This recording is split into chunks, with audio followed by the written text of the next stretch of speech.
নমস্কার, আমি অ্যাস্ট্রোমণি আরাধ্যা। আজ আমি আপনাদের সাথে টিপস নিয়ে আলোচনা করব।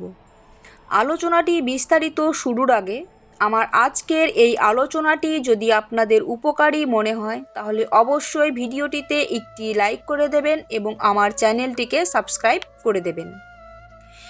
যাদের জন্মতিথি সপ্তমী এবং অধিপতি গ্রহ হলেন শনি গ্রহ, আপনারা যদি শনিবার দিন শনিদেবের পূজা অর্চনা করেন এবং শনিবার 3 বেলা শনি মন্ত্র জপ করেন, শনিবার দিন নিরামিষ আহার করেন এবং অবশ্যই নিজেদের সামর্থ্য মতো কোনো অসহায় মানুষকে দান করেন, তাহলে আপনাদের নিজেদের জন্য অত্যন্ত ফলদায়ক হবে।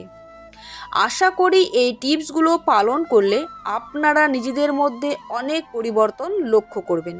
তবে অবশ্যই 21টি শনিবার অথবা 45টি শনিবার এই টিপসগুলো পালন করবেন। সকলে ভালো থাকুন, সুস্থ থাকুন। জয় শ্রীকৃষ্ণ।